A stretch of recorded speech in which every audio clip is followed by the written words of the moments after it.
Hello everybody, welcome to the next game in the 1967 American League Pennant Chase. We actually have a good old-fashioned doubleheader from our nation's capital.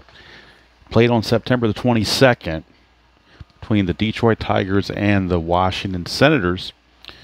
Coming into this game, the Detroit Tigers lead Boston by 2.5. Boston will be playing a doubleheader at Baltimore, while Detroit plays this doubleheader at Washington. So we'll get a quick, there's the lineups there, but if you want to see them a little bit, maybe a little more clearly or more spelled out, there's your benches, bullpens, and your starters in game one. And these will be the, I'm sorry, that's the game one, my bad. That's game two. Mickey Lolich does not start until game two. That's game one, starters and benches and bullpens, and these are game two, starters, benches, and bullpens. Notable is that Frank Howard is not playing in game one for the Senators for whatever reason. That's just the way they did it. So I do have the little cheat sheet here if I need it for the runner advancement. One thing to note is that Washington's outfielders are all plus arms. They have a +1 in right field for Valentine, +1 for Peterson, and a +2 for Hank Allen, where the Tigers have -1, -1, and a 0. So a little bit harder to run on the Tiger outfielders than it will be to run on the Senator outfielders. All right, so Frank Bertana is your starting pitcher. He's a left-hander. He'll be opposed by Earl Wilson. And Mickey Stanley was going to lead things off. Got the dice hopefully close to Washington Senator colors as I could get. Would have went white and blue with a red D20, but that red D20 is kind of evil, and the one there is kind of has a little place where it's kind of, you know, not the best in the world. So we're going to go with it like this. See what we can do. Detroit won this game 8-3 in real world. And of course, Detroit looking to go up by 3 games. If they can win this, if they lose, the lead will be down to 2 games. So Bertana and the Red Sox are Red Sox Nation are Washington Senator fans tonight. Here's Bertana, 5-2, and against a right-hander that's blank. So Mickey Stanley will swing it. 1-5, star 5. That's a fly to center, and we're underway. 1 out. For second baseman Dick McCullough. Lefty on lefty matchup. 2-4. That is a walk chance. 5. He will draw the base on balls. So 1 out walk to McCullough. His attempt is a 1 if he wants to get the lead. Oops. Attempt is a 1. Cannot do it. So he will hold. And Al Kaline, the batter. 5-1. Ballpark card going to DC Stadium for the first time. Only 2 home runs in the squares there. So not a good home run hitting park. But if he were to get one, he's a 20 against lefties. It'd be automatic. 5-2, though, is a fly to right field. That is out number 2. And that takes care of K-line. Here is Willie Horton, left fielder. Nothing on the strategy roll. Bertana, 4-3. That's a strikeout chance. 17, though, is going to be too much. Go to Horton.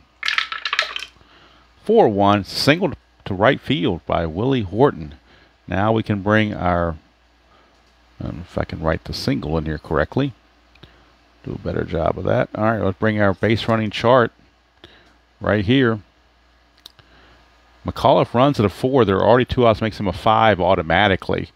Single to right, first third, you add 3. So he's going to get third base without even a throw. He will take third. Runners are at the corners. Willie Horton has no chance to move up on a stolen base attempt, so he'll stand pat. For Bill Freehan, chance for the Tigers to crack the scoreboard in the first inning. 2-1, strikeout 5. He strikes out at a 5, but the stadium takes away 1. So DC Stadium will allow Freehan to bat again.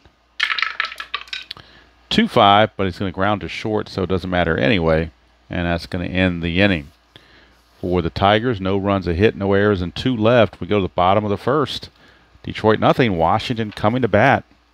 And right-hander Earl Wilson on the bump for the Tigers, a 22-game winner in 1967.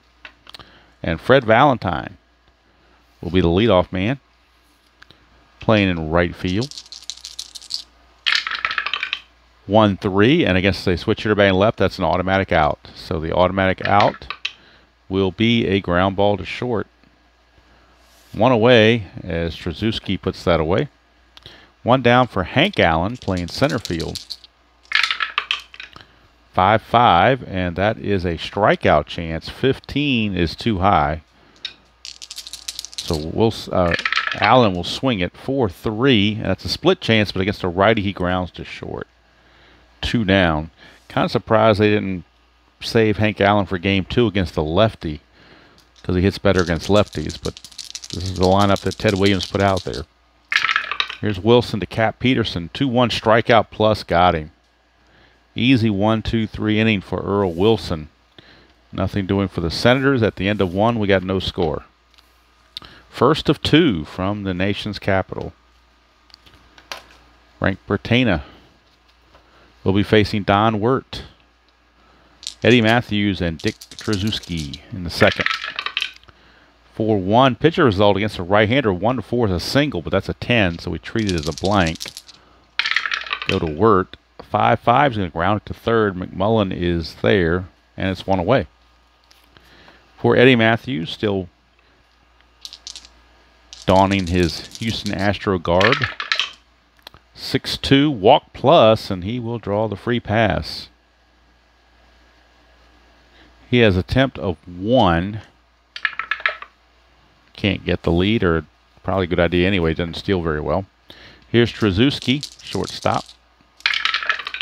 Bertana, 6-5. It's a blank to a home run to a lefty, but against a righty, it's a blank. So we go to Trzaskowski. 2-5, star 6 fly to right field. Hauled out there by Cap Peterson. 2 down, and here's the pitcher, Earl Wilson. A 185 hitter, and he's got some power. He had 4 home runs and 108 at bats, so he can definitely hit the long ball. No slouch in that category. Bertana, 3-3 is a range play. We go to Wilson for a range play.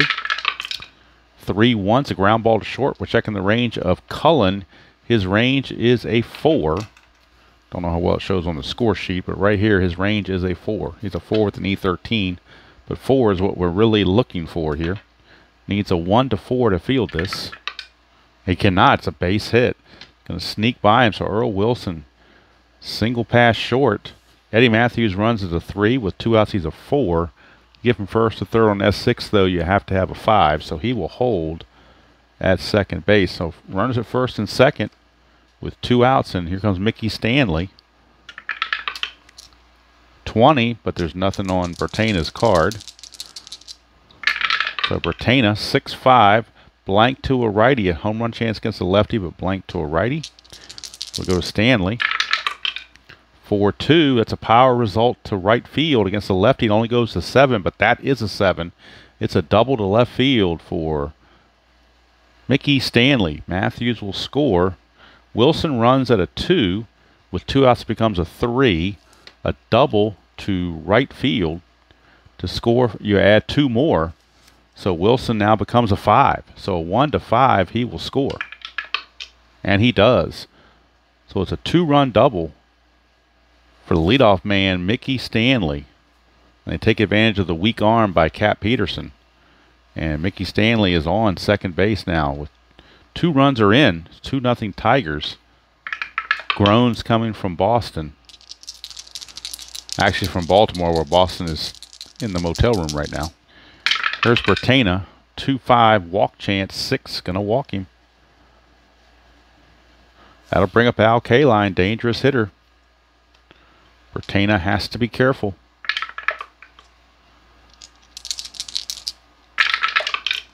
4-2, strikeout chance, 17, though, is too much. We go to Kaline. 2-4, grounder to first, and that's going to do it as Epstein steps on the bag himself to end the inning finally, prevent any further damage. But 2 runs come in on 2 hits, no errors, and 2 left. We go to the bottom of the second. It's Detroit 2, Washington nothing. Earl Wilson helped his own cause with that base hit that Tim Cullen couldn't reach. And now Mike Epstein will lead things off for the Senators. 1-1, strikeout 2, got him. 1 down, and that brings up second baseman Frank Coggins. 1-1, strikeout, but 20 is too much. Go to Coggins, 4-1 fly to center. 2 down. I would have liked to have done this live, but a doubleheader, I think I need to do a recording so I can pause and take little breaks when I need to. Wilson 1-3, a blank to McMullen, McMullen. So McMullen will swing it, 6-5, grounder to second. It's a 1-2-3 inning for Earl Wilson. 6 up, 6 down for Earl Wilson. We go to the third, still 2-0 Tigers. And leading off will be Willie Horton. He singled his first time up. 5-5 is a walk plus. That will get him on base. Leadoff walk. He has no attempt, so he will not go anywhere. So no strategy roll is going to be needed. Bill Freehand's not going to bunt or anything like that. So we're going to just pitch away. 6-3, strikeout 1, got him. 1 down, and that will send up Don Wirt. Whoops, Suadice. Let's re-roll that. My house rule is it has to stay in the tray. All dice have to stay in the tray. 3-1's a possible error on a throw. 3-5, that is a star 2, which is a ground ball to short. Now we got to figure out where the throw is going. Is it going to second or is it going to first? Well, that's going to be determined by double play chances. He's a 3, +1's a 4, halfway is a 5, and the pivot is at second base. And that is Coggins. He's a 0. So 1 to 5, and it's going to be a double play chance with the throw going to second base. And it is going to be going to second base. So now we're going to roll for a potential throwing error by the shortstop Tim Cullen. His throwing error, or his error rating rather, is a 13. So 1 to 13, and we got a throwing error. Which could have been a double play, but it might be a throwing error. And it is. So throwing error, now the second baseman receiver is Coggins. He's a 3. See if he can knock this thing down. He does. So it pulls him off the bag, and what would have been an inning-ending double play turns into an E5 on, I'm sorry, E6 on Cullen. Kind of wish they had Steady Eddie at that point, but E6, and instead of a double play, we got runners at first and second with only 1 out. And that'll bring up Eddie Matthews. 6-3, strikeout 7, got him. That's out number 2. So Pertana trying to pitch around the error. Got to get by Trzaskowski. 5-5 is a walk plus, so that's going to load the bases for the pitcher Earl Wilson. Normally you think that's a good, not that bad of a move, but Earl Wilson is a 185 hitter with 4 home runs, and he did single his last time up. Pertana, 6-3 strikeout, though, is going to get him, and he's going to get out of the inning. So all that mess, he ends up striking out the side. But in between, there were no runs, no hits, 1 error, and they left them loaded, thanks to an error and 2 walks. So we go to the bottom of the third. It's still 2-0. That could have gotten out of hand very quickly. But the Senators were able to minimize the damage and prevent the run. So bottom of the third we go, and that brings up Paul Casanova. 5-2, possible error, speaking of errors. 2-2, a single to third, so it's not going to be an error chance, it's a speed check. He's a 2, so 1 or 2, Casanova beats us out. 3 or higher, he is out. And he is out. It's going to go 5-3. 5-3. We're out number 1 as Don Wirt throws him out. Here's Cullen. He made that error and try to atone for that. 1-1, strikeout 7. He strikes out as a 7, but the stadium takes 1 away, so he gets to swing it. 1-5, grounder to short. Trzaskowski handles it. 2 down for Frank Pertana, the pitcher. He's not much of a hitter. 0.68 with no power. Wilson 1-6, blank to a lefty. So we go to Pertana. 4-5, and that's a star 2, which is a ground ball to second. So we had a 5-3, 6-3, and a 4-3 in succession. And Earl Wilson has retired the first 9 of the game that he has faced. We go to the 4th. Still 2-0 favor of the Tigers. And since we're at the 3rd, or we finished 3 innings of play, check on Tabby. She is sitting behind me on her, or laying behind me on her blanket. I'm not going to disturb her. I'm not going to move the phone. Not going to do anything. I will do a quick focus check just to make sure focus is still good, which I think it is. Seems to be. Lighting seems to be okay. So it seems like everything is copacetic. Of course, I won't know till it uploads, but at least initially it seems that way. All right, here's Bertana to Mickey Stanley, top of the order. 1-3 is a blank to a right-hander. Stanley 3-1, ground ball to short. Cullen makes the play, 1 away for Dick McAuliffe. 5-4, and that is a strikeout chance. 7 got him. 2 down. Now, one thing Bertana has to keep an eye on is he can only face 23 batters before he is tired. He's already faced 20. So this could very well be his. Maybe they might try to sneak him 5 innings out of him, but they're not going to get that much. Fortunately, they have a, like 7 guys in the bullpen. So, but there's a doubleheader, so you got to, not use all your guys in one game either. 2-2 is a wild pitch. Try again. 1-4, range play at the park. We're going to DC Stadium for Al Kaline on a range check.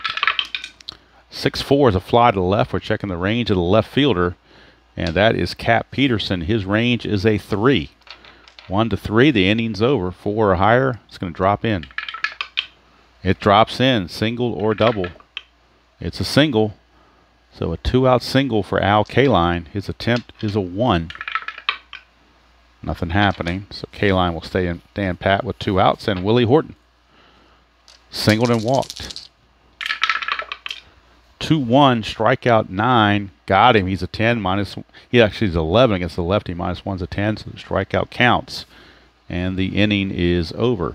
No runs, a hit, no errors, and a man left. But now he has faced 22 batters, so he's going to be pushing fatigue in the next inning. They like to get 5 innings out of him if they can. So here is Fred Valentine, top of the order for the Senators. And they have only hit 1 ball out of the infield. Everything else has been groundouts and strikeouts. Wilson 4-6, strikeout chance here, but 18's too much. So Freddie V, 4-2, single to left. There goes the no-hitter. Starting the 7th with a base hit. His attempt is a 3. Can't go anywhere. That brings up Hank Allen, center fielder. He grounded to short his first chance. Wilson, 2-5, strikeout 1, got him. That is strikeout number 3 for Earl Wilson. That brings up Cap Peterson, left fielder. Nothing happening there. 1-3 and a blank to a right-hander. Go to Peterson, 1-1. It's a power result to left field against a righty. Goes to 17. That's a 9. It'll be a single to right field. And we'll bring on the chart. Single to right, going from first 30, add 1. So the run rating on Valentine was a 4. It now becomes a 5. So 1-5, he makes third base. And he does. So runners are now at the corners. And back come the Senators. Maybe the second time facing Wilson is the charm. Peterson has an attempt of 1, but he's not going to go anywhere. We will roll for a pickoff chance, and there is none. So here's Epstein. Wilson, 5-3. That's a pitcher result. Against the lefty, 1-16 is an out. That's a 1. It will be an out. What kind of an out will it be? It's going to be a fly to center. Will it be a sacrifice fly? His sacrifice fly rating is a 1. Not going to happen there. Valentine's a 4. Stanley's a -1 arm, so 1-3, and Valentine still scores. He does. So Valentine will score it on the sacrifice fly by Mike Epstein. Cuts the lead to 2-1. And the Senators cash in an important run to get back in this game. Here is Frank Coggins facing Wilson.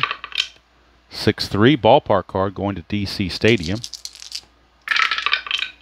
5-4, and that's a ground ball to first. That will end the inning as Matthews steps on the bag. So a run on 2 hits, no errors, and 1 left. We go to the 5th. It is 2-1 Detroit. Now Bertena, this is batter 23, so after freehand he will be subject to fatigue. And with that in mind, the bullpen for the Senators are loosening. Those guys in the bullpen, there they are, all 7 of them sitting right here. They have 2 lefties, Lines and Knowles. They want to go that route. Coming up after freehand is Wirt, Matthews, Trzaskowski, so mostly right-handed. So let's see what they might want to do with that. Looks like Casey Cox is loosening in the bullpen for the Senators, and he would come in if Bertena reaches fatigue and they feel like they need to pull him. He would be the guy. But right now Bertena is going to face freehand, who's 0 for 2 against him. 6-6, he's not tired, so he'll be tired on the next batter, so that's just a blank. Here's freehand. 1-1, fly to center, 1 away. Now if he hits that fatigue roll, he has to come out of the game. So he definitely wants to avoid the 6-6 roll for sure, or a 4-1 roll. 4-2, he just missed it. That's a strikeout chance, but 10 is too high. So here's a Wirt. 2-6, grounded to short. Cullen makes the play 2 down, so Bertena looking to get this last out and get through the inning. And then they would most likely, he bats 4th next inning, he could be pinch hit for. Bertena, 3-4, and that's a range play. Go to Eddie Matthews for the range, check. 2-5, fly to left, so we're checking the range of Cap Peterson again. He missed his last chance in left field. He's a 3, last time rolled a 4 and it dropped for a single. He's going to try to make this catch. He does not. Is it a single or a double? It is a double this time. Eddie Matthews with a double on a failed range play. Twice Cap Peterson has failed to make the range play. So a 2-out double. And here's Trzaskowski. First base is open.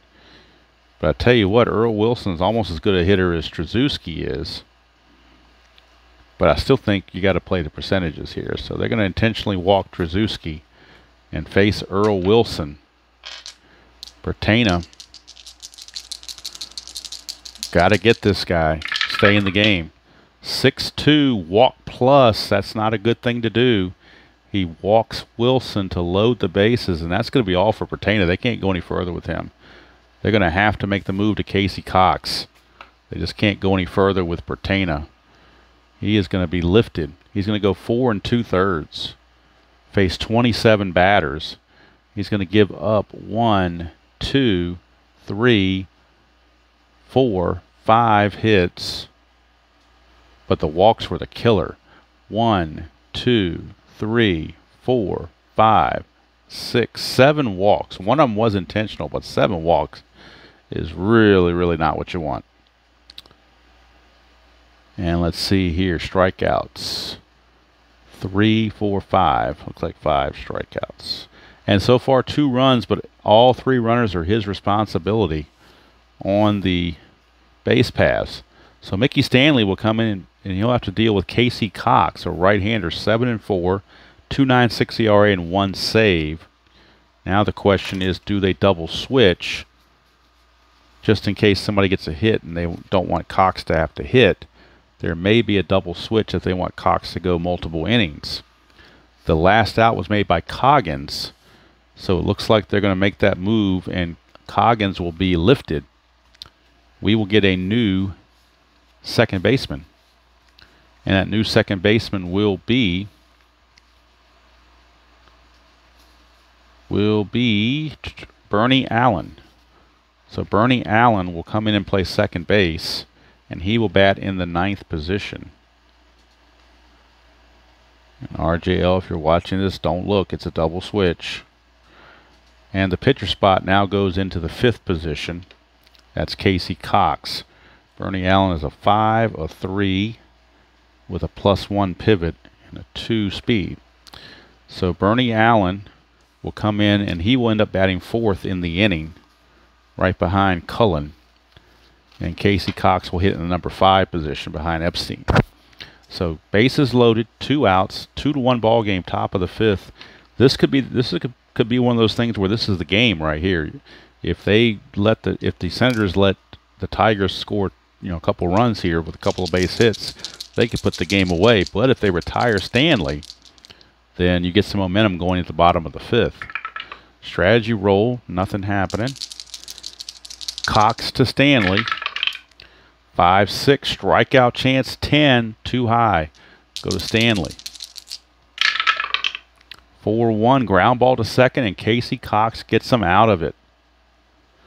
So they really wanted to extend Bertaina to finish the inning, but just couldn't do it. They were in too much trouble. So no runs a hit, no errors, and 3 left.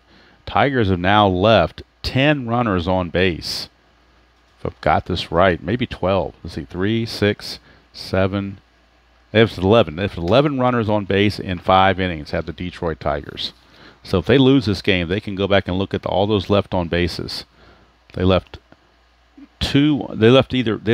multiple runners on base in each inning except for the 4th, where they only left 1. But otherwise, it's just that left on base is just a killer. All right, so Casey Cox did his job, and because of the double switch, he does not have to worry about coming up to bat anytime soon.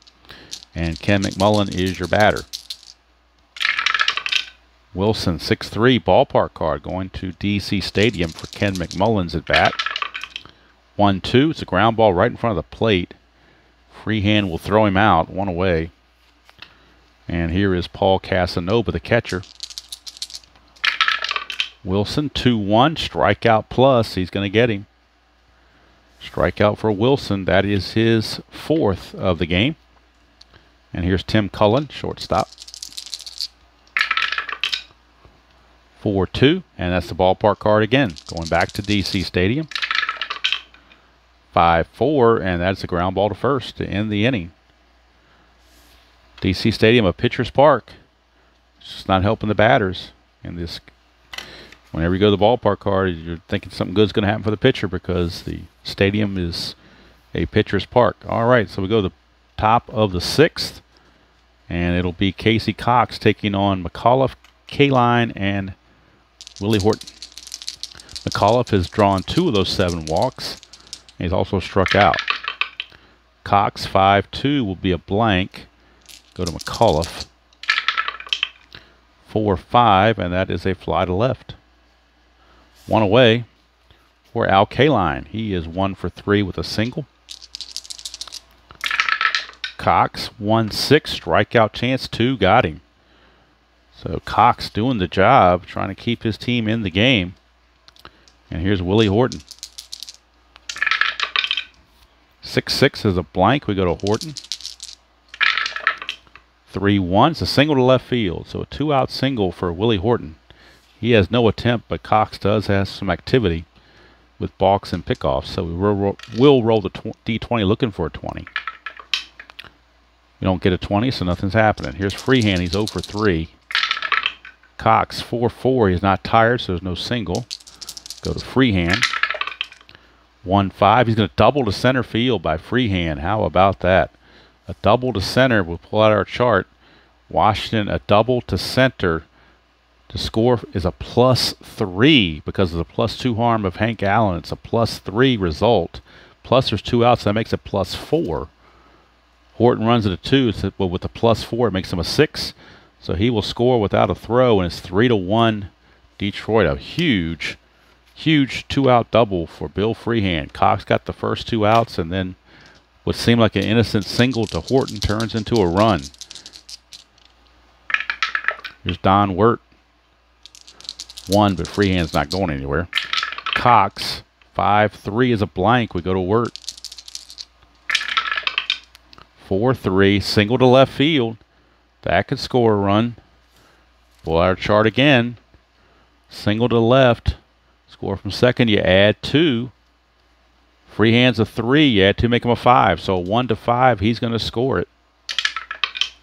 And he does. And it's a 1. That means Wirt has a chance to move up. His BR is a 3. but he cannot move up. He will stay at first base, but it's an RBI single, and it makes it 4-1. And Casey Cox, all of a sudden, after getting that last out there, he is now fatigued. He's faced 6 batters now, so he is now fatigued, and you wonder if they might have to go to the pen, as he has given up three consecutive outs here, or hits, to bring in a run. So they're going to go to the bullpen. No double switches, I don't believe. No, we're not going to worry about double switch right now. They just want to get out of the inning. It's going to be Dick Lines, left-hander, against Eddie Matthews. So Dick Lines, we can't close the book on Cox just yet. Cox went 1 inning. He's given up 3 hits, 2 runs so far, no walks and a strikeout. And now Lines, the third pitcher for the Senators, is coming in as he's going to be facing the lefty Eddie Matthews in a lefty-on-lefty matchup. Nothing on strategy. Lines to Matthews, 4-2. Hit by pitch. He's a 4. -10 though, so no hit by pitch. So we go to Matthews. 6-1, fly to right to end the inning. But the damage is done. 2 runs on 3 hits, no errors and 1 left. We go to the bottom of the 6th. It's 4-1 Detroit. And Boston is groaning again. Earl Wilson can face 28 batters. He's only faced 17, so he's in tip-top shape. And he'll be facing Bernie Allen, who came in on the double switch, and then Valentine and Hank Allen. Wilson 1-6 is a blank to a left-hander. Bernie Allen 1-1 is going to fly to right. 1 away. That's one thing I have noticed here in this last 10 games or so that's already been played, and the ones that are going to be played, is that Boston has a much tougher schedule. Boston has to play Minnesota and Baltimore, teams like that, whereas Detroit gets to play Washington and California. So just on surface, it looks like Detroit has the easier path. Here is Valentine, 3-1, straight up home run. He's a 7, but that's a 15, so no home run. He will get the swing, but no home run. 5-4, and that is a ground ball to first. 2 away now for Hank Allen. Wilson 1-2, range play at DC Stadium. 3-3, and that is a ground ball to first. We're checking the range of Matthews. He is a 3. So 1-3, and the inning will be over. It is not. It gets by him for a base hit. Is it a single or a double? It is a single. So Hank Allen will hold with a single. He has an attempt of 2, but down 4-1. I doubt you're going to try to run, so we will call that off. But we do have a chance for a pickoff, so we'll roll it anyway. And nothing happened. Here's Cap Peterson. 3-3, hit by pitch. He's a 5, but again, the -6 takes that away. Peterson, 6-5, grounds to third, and that's going to end the inning. No runs, a hit. No errors and a man left. 6 innings are in the books. It's 4-1 Detroit. And Dick Lines comes back out. He is set to bat second next inning, so they'd like to get him through this inning if possible. He'll be facing Trzaskowski, Wilson, and Stanley here in the top of the 7th. And since we finished the next block of 3 innings, I'll stand up again, check the focus, check Tabby, and make sure we're all copacetic. Let's just do a refresh here. Doesn't hurt to do a refresh, I don't think. Let's see if Tabby is still napping or not. She's stretching. She's not napping. She's stretching. But I am not about to get over that in her space. So we're going to you heard that expression, let sleeping dogs lie. We're going to let sleeping tabbies lie. So here we go. Dick Lines to Trzaskowski. 6-1. Blank. Go to Trzaskowski. 6-3. Star 4 is a ground ball to short. Cullen is there. 1 away. That brings up Wilson. Lines 2-2 ballpark card going to DC Stadium for Earl Wilson's at bat. 3-3 is a ground ball to first. Epstein will take it to the bag himself. Well, I can't write G's for anything, can I? 3G. Most people put 3 unassisted, 3U, but I like putting 3G. I just learned that from Diamond Mine. I was stuck with it, just kind of been my thing. You can score games any way you want to. Everybody's got 1,000 ways to score a game. 4-5 is a strikeout. 2 got him. So Dick Lyons does his job. Dick Lyons is going to go an inning and a third and give up nothing with a strikeout. So Dick Lyons certainly did the job. Cox is charged with 2 runs in his outing. But Dick Lyons is done as his spot in the order is coming up, and they will be going to a pinch hitter off the bench as we reach the 7th inning stretch. Earl Wilson has faced 21 batters. He can face 28, so he's definitely in good shape. Leading off will be Mike Epstein, but then we're going to need a pinch hitter. And as we peruse the bench of the Senators, this is who they have. They do have Frank Howard, but you kind of want to save him in reserve where a home run can maybe tie a game. They got a lot of lefties up here, so might depend who's on base. If Epstein gets on base or not, that's a possibility that could affect it. Really there really aren't that many good hitters on the team.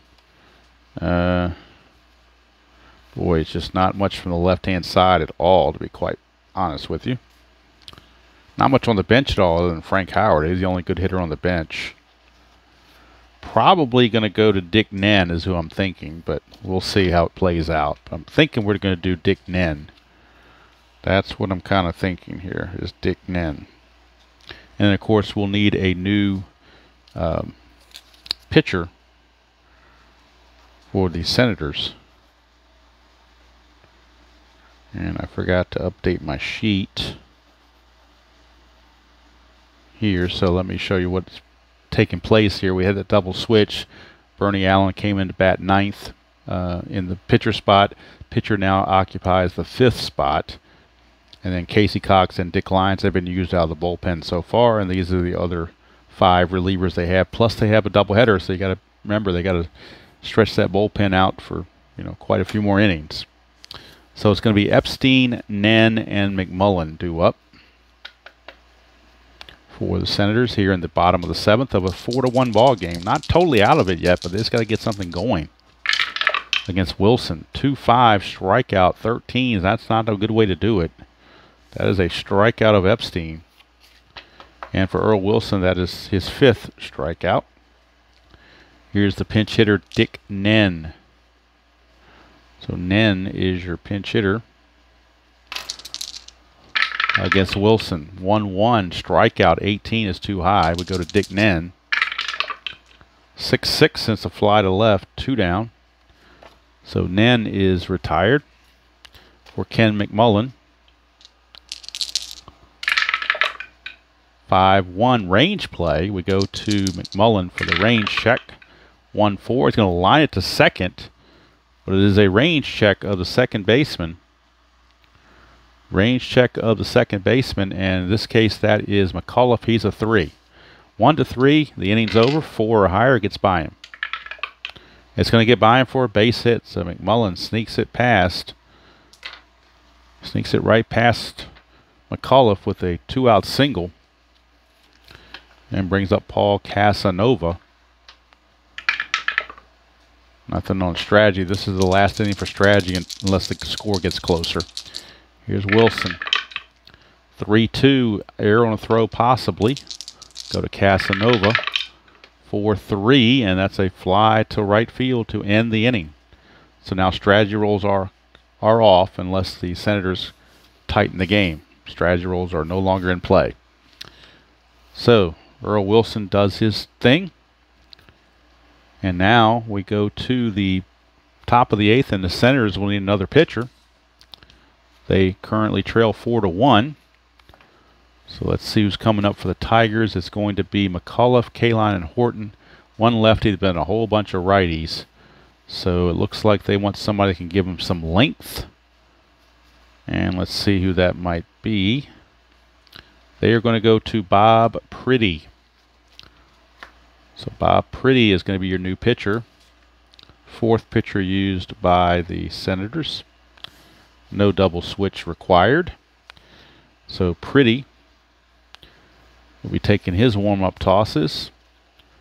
And he'll be facing second baseman Dick McCullough to start the 8th inning. And Pretty will get his batting position right behind Mike Epstein. Make sure he's in the right spot. All right, so Pretty will now be facing McCullough to start the 8th in a 4-1 game. Game 1 of a double dip. 6-2 pitcher result. 1-6 against the lefty is an out. That's a 1. It will be an out. And it will be a fly to left. So 1 away. And that's going to send up Al Kaline. Remember, the Tigers won this game in real world 8-3. Pretty, 6-1's a blank. Kaline. 6-1 again, single pass second for Kaline, his second hit of the game. Remember, strategy rolls are now off. And here's Willie Horton. 1-4, walk chance, 10. He walks at a 10, but the stadium takes 1 away, so no walk. Go to Horton. 6-6, but it's a double to right field. They might have wished he had walked. A double to right. Kaline runs at a 4. Whoops, wrong chart.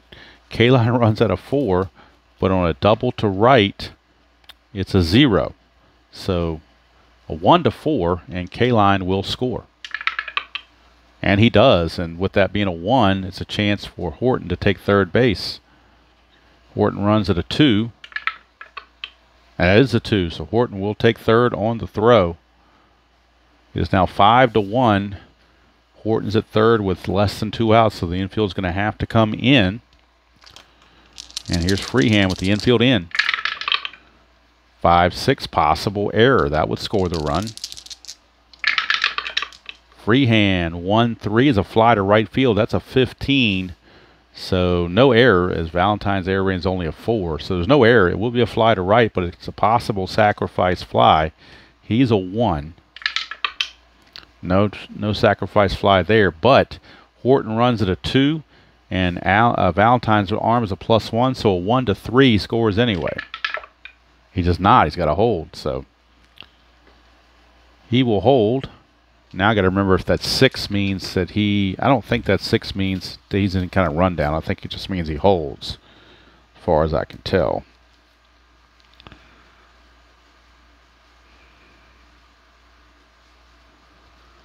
You have to roll a 6-6, I believe. So we got to, according to the chart, it says roll of 6-6 used. So let me see if there's another 6 out there somewhere. There is. So how about that? We just rolled 2 6s in a row. So we are going to the third chart. And it's a +1 arm, which means 1-2 we go to the third chart.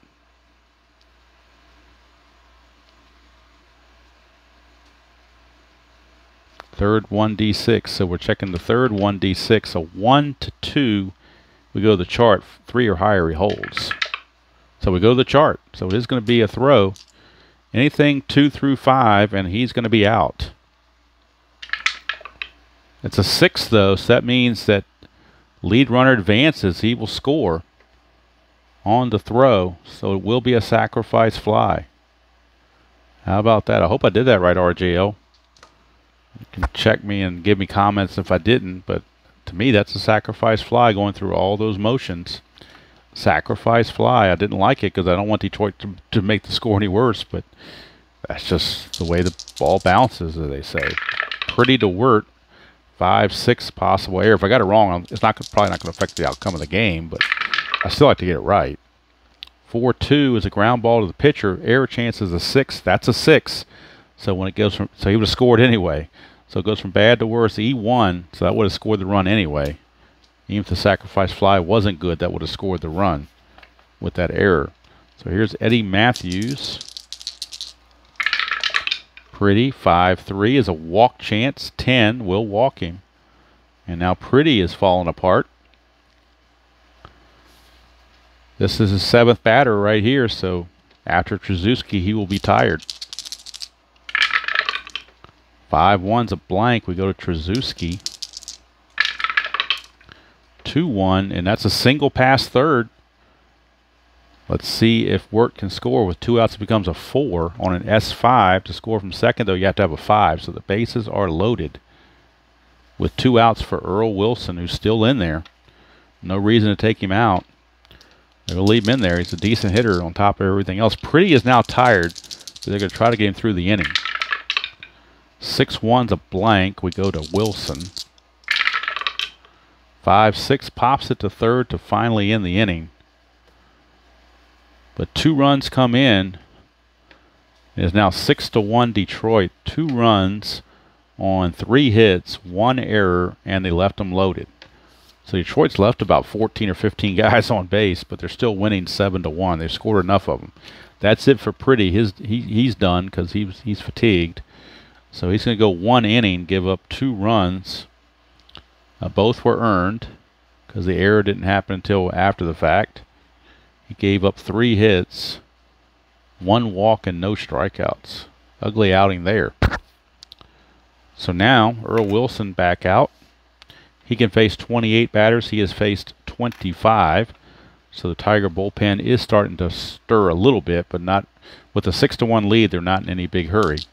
It'll be Cullen, Allen, and Valentine. 1-1's a strikeout, 8 too high. We go to Cullen.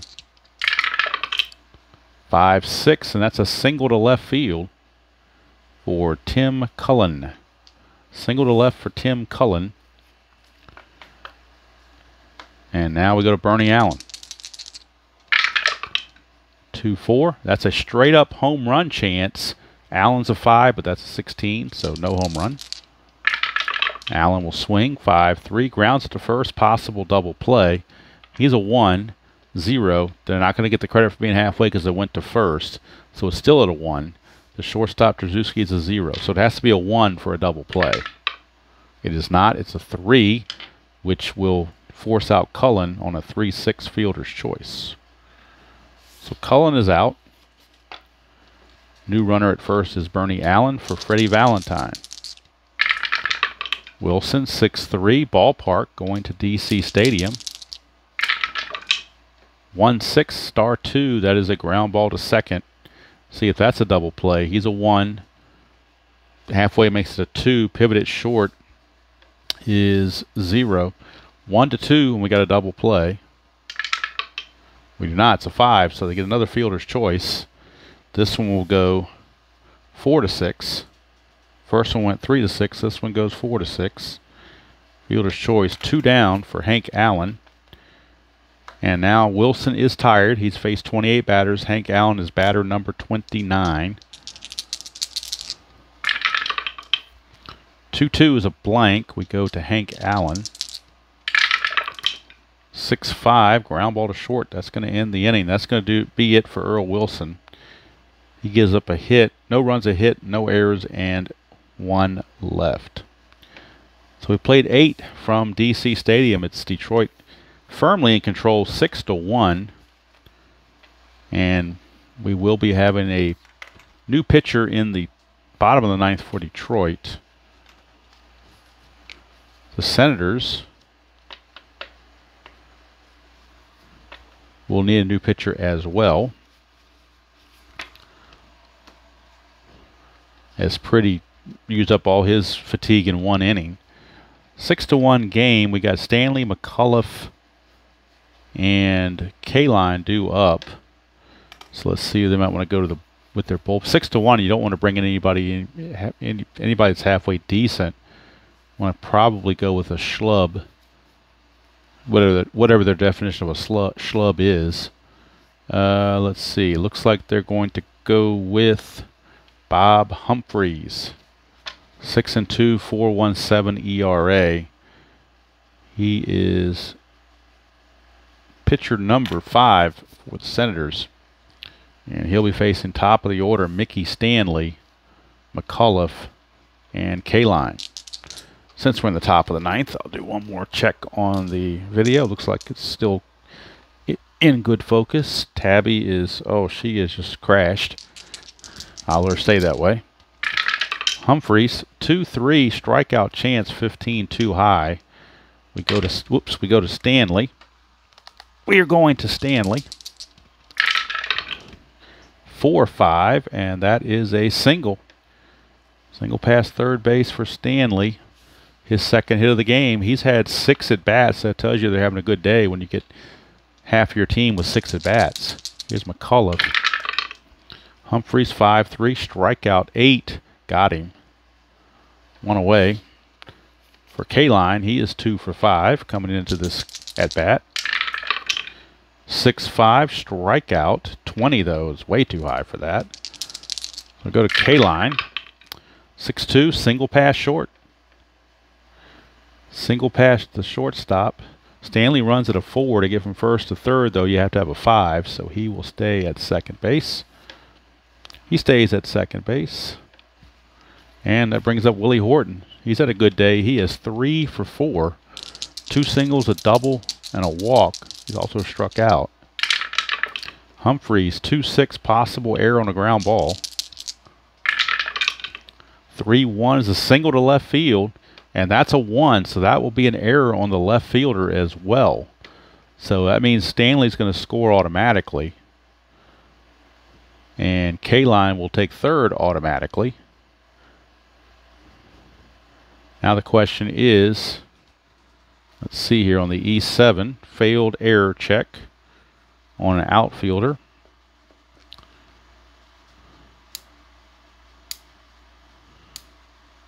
All right, we're going to roll one D6 versus the ABR of the runner. If higher than his ABR, the runner gets 1 base. Otherwise, he gets 2 bases. So ABR of Kaline is a 4. So if we get a 1 to 4, Kaline will actually come around to score on the error. And if it's 5 or 6, he has to hold it third. It's a 1. He's going to score. And Willie Horton will go all the way to third on that, because he's going to get second on the E7 anyway. But you use the same roll for all situations, so that 1, his 2 ABR beats that. So he will get the all the way to third on the E7. So it ends up being a 2-base error on the left fielder, Cap Peterson. 2 runs are in. It's now 8-1. Runner at third. Infield is in. Not that it really matters. 5-6, strikeout 2. That helps him a little bit. That's 2 down for Don Wirt. Don Wirt. 2-6, possible error on a grounder again. 3-2, it's a grounder to third. That's a 20, though, so there won't be any error. McMullen will make the play and the inning's over. But 2 more runs come in. It's 8-1. Totals here, 2 runs, 3 hits, 1 error. And so the run here is unearned. So Humphreys 2 runs, only 1 earned in his 1 inning of pitching. Tigers left just the 1 on base. So Humphreys had 2 strikeouts, no walks, but he gave up 3 hits and 2 runs, 1 of them earned. So that's it for Humphreys and the Senators. Now we go to the bottom of the 9th of an 8-1 game. And now the Tigers will bring in presumably somebody that's like a schlub, because you don't want to use your best guys. You don't want to use your top guys when you're up 9-1. They're going to use probably somebody that's maybe they wouldn't necessarily think to bring in. Although most of their bullpen arms are pretty doggone good. We're actually going to bring in Fred Lasher. He's got a 3.90 ERA. So Fred Lasher, he's got the highest ERA of anybody in the bullpen.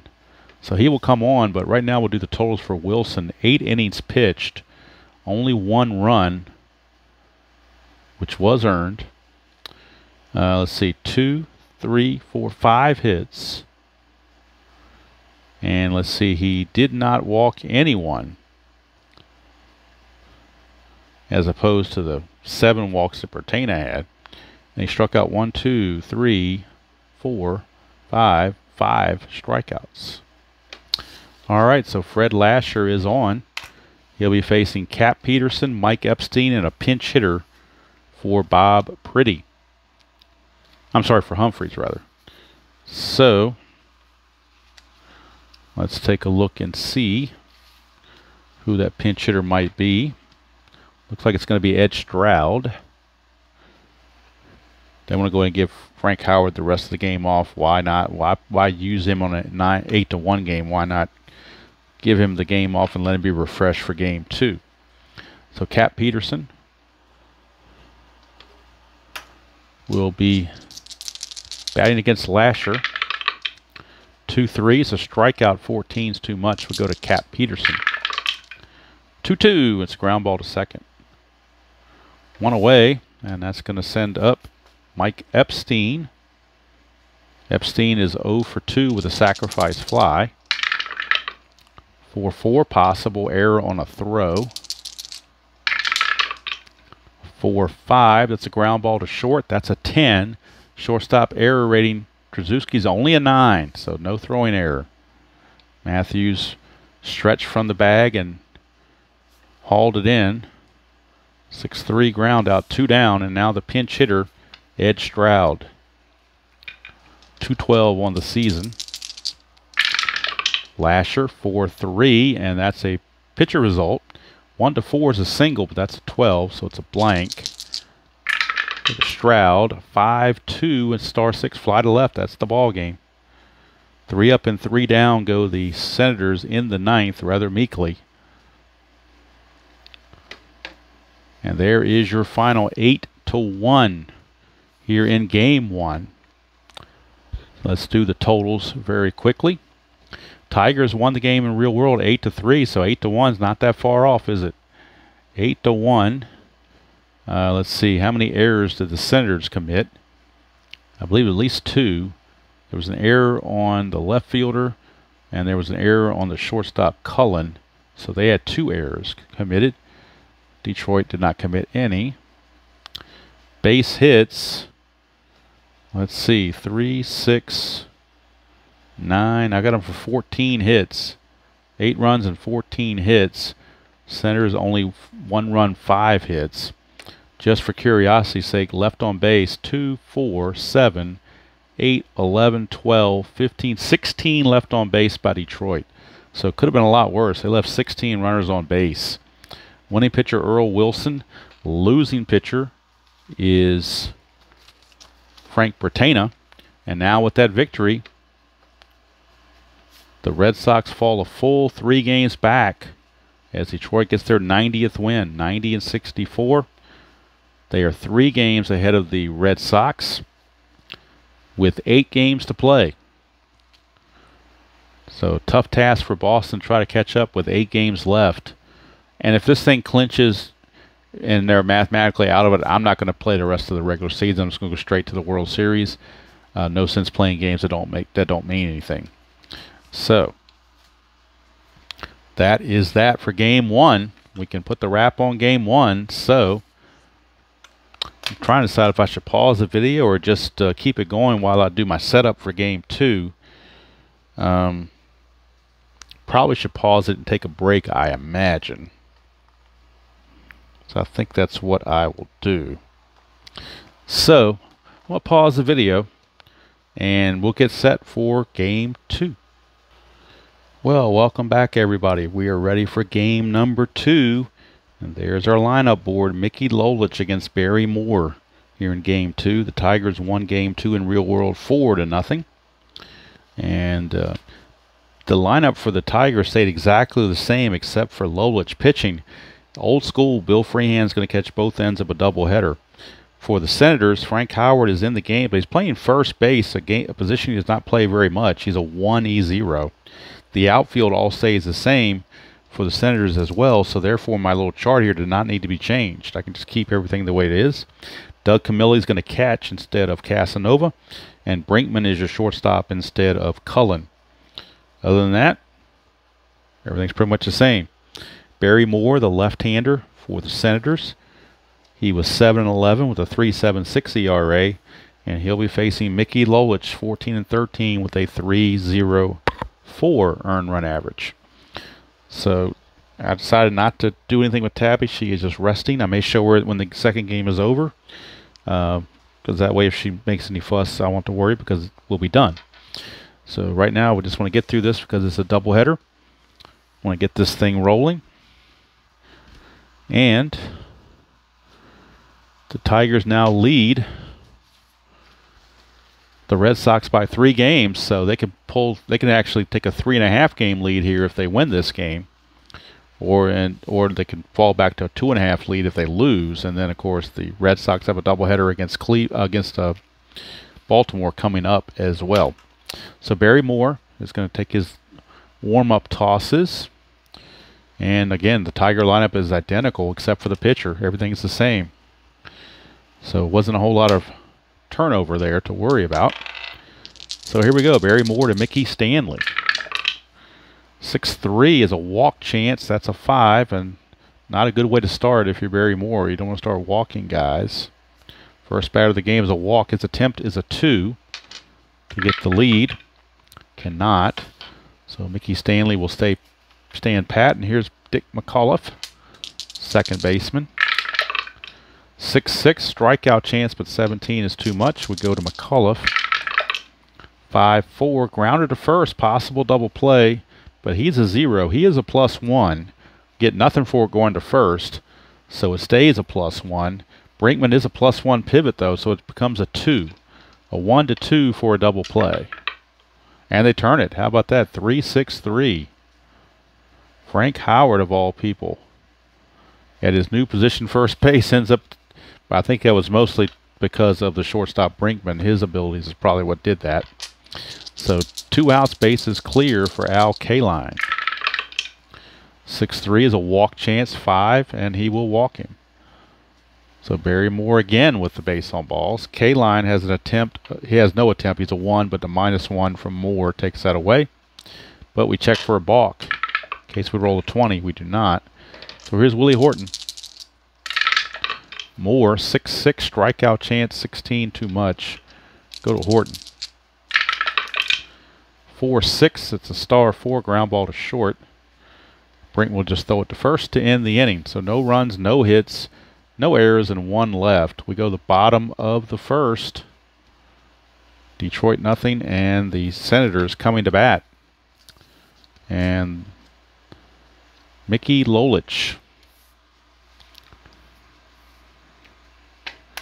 facing Fred Valentine. Valentine, switch hitter, will now turn around bat right-handed this game.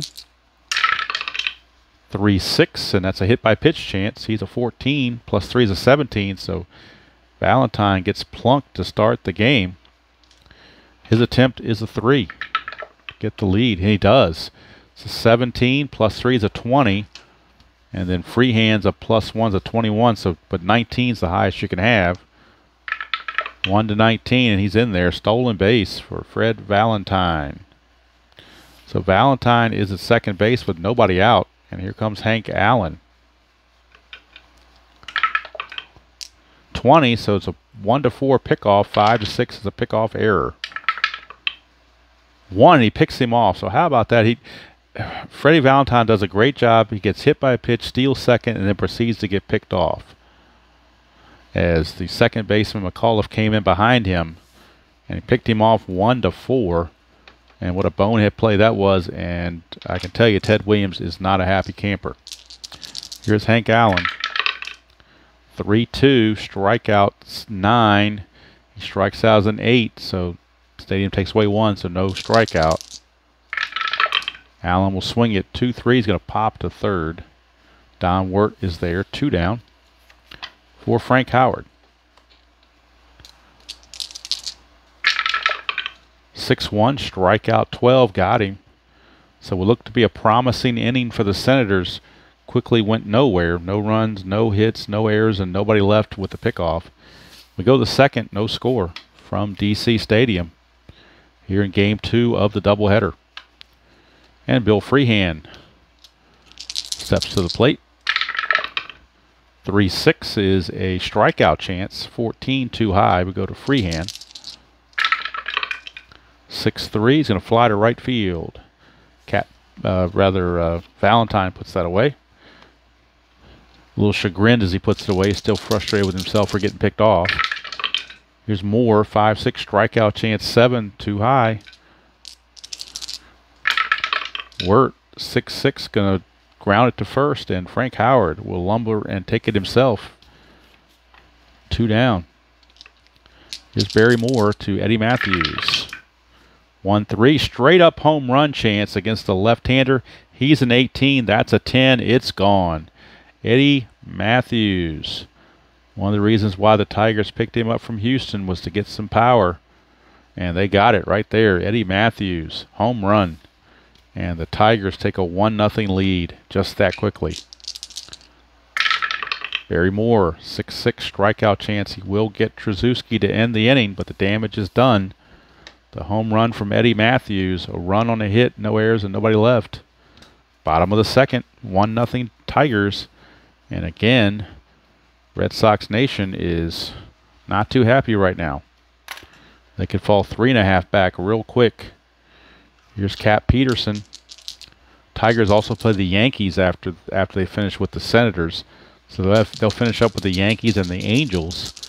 So not quite the same as Boston having to play Baltimore and Minnesota. So definitely discrepancy in the schedule there. But everybody's got to play everybody. Just a matter of when you play them. 2-5, strikeout chance 11, too much. Cap Peterson swings it. 4-6, he's going to single past third. And his attempt is a 1, but he's not going to try anything, but we will check for pickoffs again. No pickoff this time. Peterson will hold. And here's McMullen. 1-4, strikeout 7. Not going to get him. He's a 7, but the stadium takes 1 away. So DC Stadium gives McMullen a swing on the house. Can't take advantage. 1-6. No, he can't. It's a ground ball to third, actually. Possible double play. He's a 3. Halfway is a 4. The pivot at second. McCullough is a 0. So 1-4, and it's a 5-4-3 around the horn double play. And it is 5-4-3 around the horn. So once again, leadoff man on for the Senators, but they get erased this time on a double play. And Ted Williams is pulling his hair out.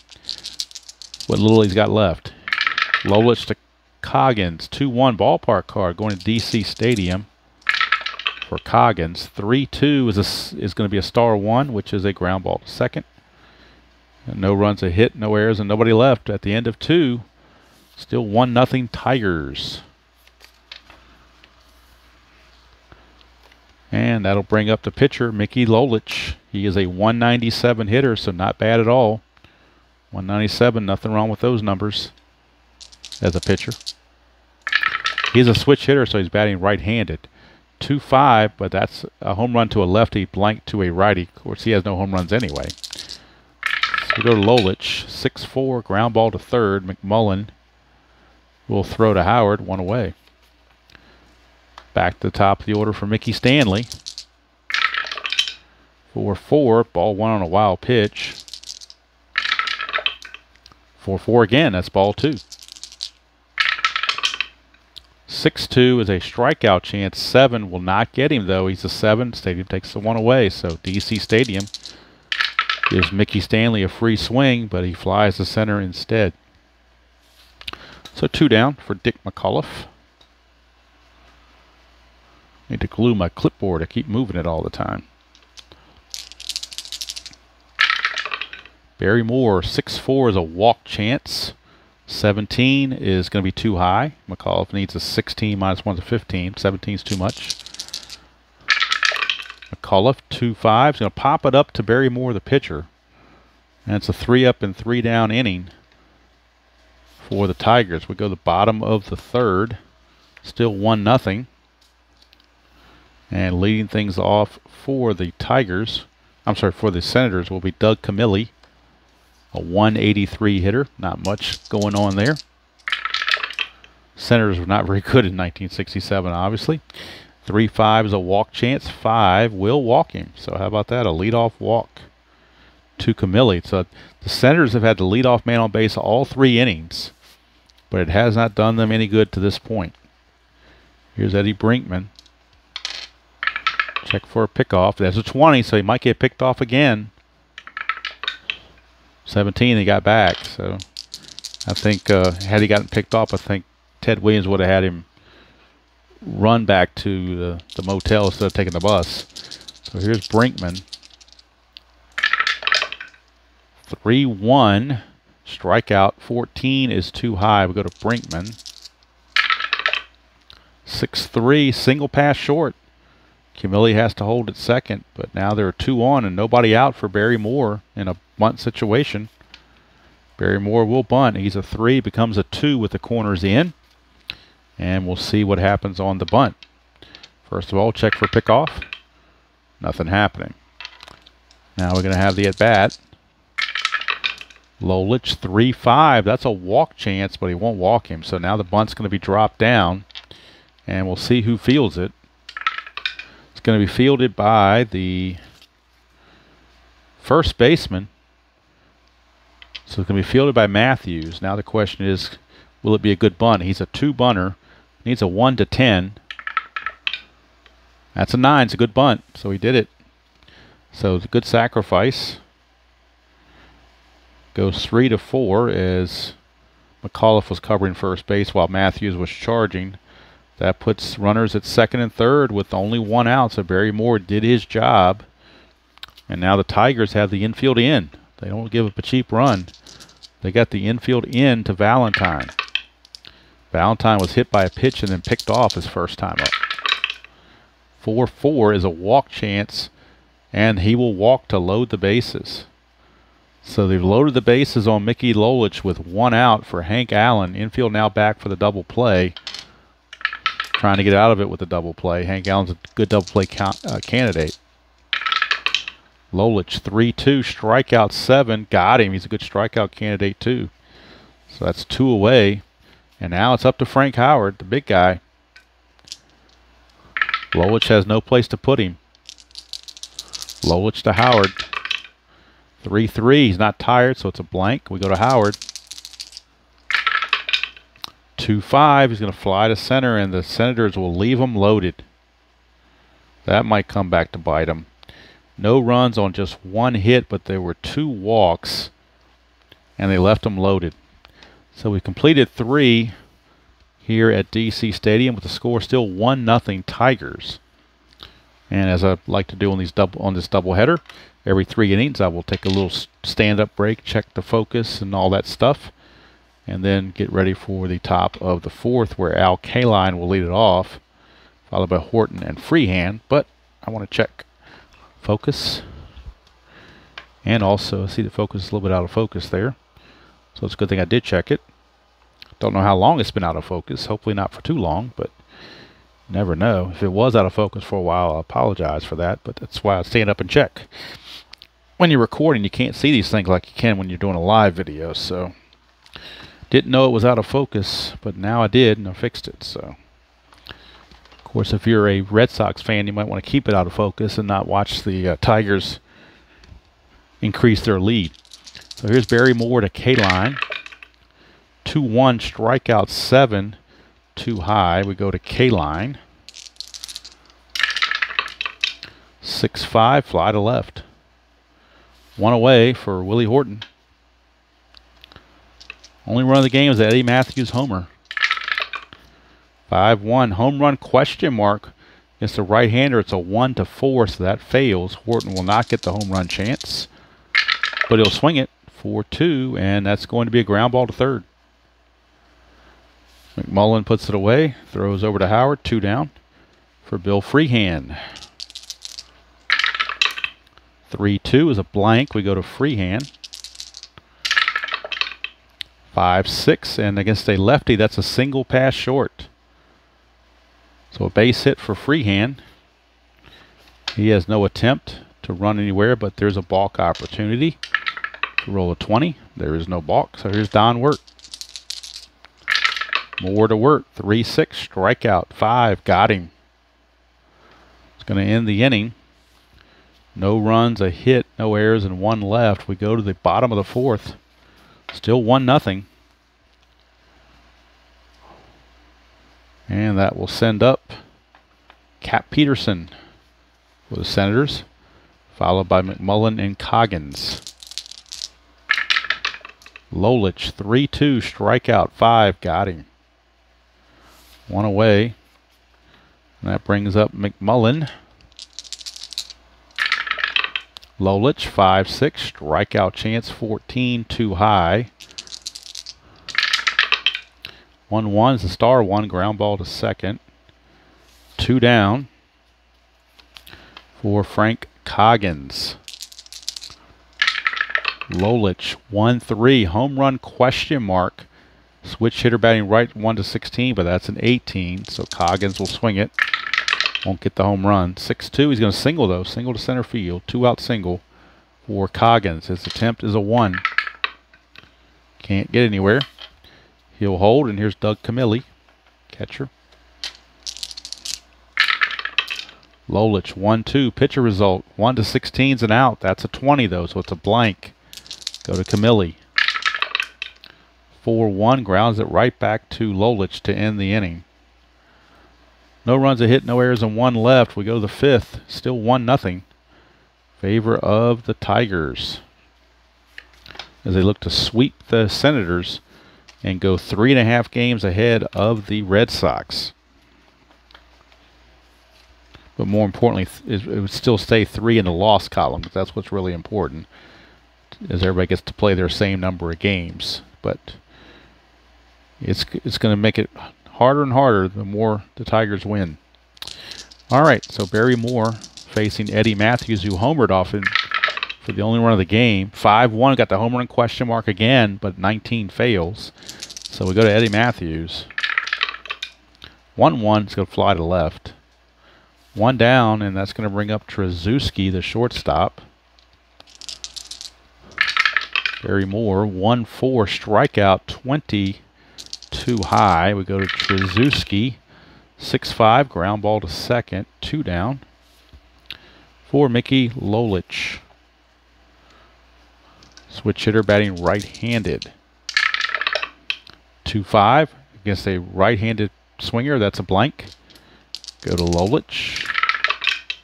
3-6, going to ground it right back to Moore to end the inning. 3 up and 3 down. And we go to the bottom of the 5th, still 1-0. Pitchers duel here in game 2. Lolich now will face Brinkman, Moore, and Valentine.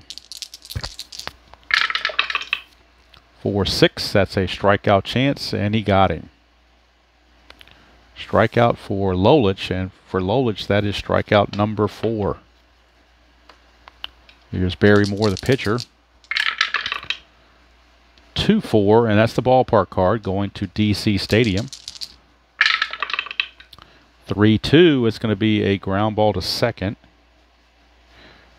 McAuliffe handles it easily. 2 down, and flip the order to Fred Valentine. He's been hit by a pitch, and he's walked. Stolen the base and gotten picked off. 5-1's a range play, going to Valentine's card for the range check. 6-2 is a star 5, fly to center. And that's going to end the inning. 3 up and 3 down. We go to the 6th. It's still 1-0. Nip and tuck here in this one. The Eddie Matthews homer is still standing as the only run of the game. Just Mickey Stanley, top of the order. 3-4. That's a range play at the park. 2-3. It's a star 3, which is a ground ball to third. The range of McMullen, he's a 5. So anything other than a 6, he will make the catch and throw to first. And he does. And he needed all that range, too. Took the full range to get to that one, but he did it. Throws to Howard for out number 1. And here's McAuliffe. But he saved a potential extra base hit. 5-4. McAuliffe is a lefty. That's a strikeout chance. And a 1's going to do it. Struck him out. 2 down for Al Kaline. 3-2 is a blank. We go to Kaline's card. 3-2 again, and that's a star 6 ground ball to McMullen. And now Barry Moore seems to have gotten into a rhythm as well. He's just not getting any run support. We go to the bottom of the 6th, still 1-0. And Hank Allen will lead it off. He's 0 for 2. Struck out, pops to third and struck out. 3-6 is a hit by pitch, but And he will get hit by a pitch. He's a 0, but he's a +3, so he will get hit by a pitch. I think some people might play it if the batter has a 0, that means he's never has a chance to get hit by a pitch. But I don't know if he got hit by a pitch in real world or not, but he did here, so because of the +3 from Lolich. So the hit by pitch is going to stand. Second time Lolich has plunked a batter, and Ted Williams not exactly happy about that. Hank Allen has an attempt of 2. And it's a 1, so he could get the lead here. He has the lead. He could steal. That's a 9. +3 is a 12. +1 from Freehand's a 13. They're going to try it. 1 to 13. They're going to send him. And he's out. 14. Wouldn't you know it? So Freehand throws him out. So once again, and out on the base paths, and Ted Williams is just losing it in the dugout. He has already just kicked over a water cooler and is headed back for the clubhouse. I'm not sure what's going on. He might take up smoking. I don't know. Here's Lolich to Frank Howard. 4-1 strikeout 9. Got him. 2 down. So what started out as a leadoff man on quickly dissipates to nothing unless Cap Peterson does something. Lolich, 6-6. Blank to a righty. Would have been a home run chance for a lefty, but blank to a righty. Cap Peterson, 6-4, is going to ground to short. And that's nothing doing there for the Senators. We played 6. Still 1-0. And since we're at the block of 3-inning break, I'm going to go ahead and stand up again and check the focus and check Tabby and everything else and get ready for the top of the 7th, which will feature Barry Moore facing Willie Horton. Barry Moore can face 23 batters. He has faced 21, so the bullpen for the Senators is loosening. And they do have right-hander Joe Coleman loosening in their bullpen. So Joe Coleman is loosening. And they also have left-hander Darryl Knowles. They're going double barrel action. So Knowles and Coleman are both loosening in the pen just in case Barry Moore starts to lose effectiveness. Check the focus once again. And I think everything is still copacetic from what I can tell.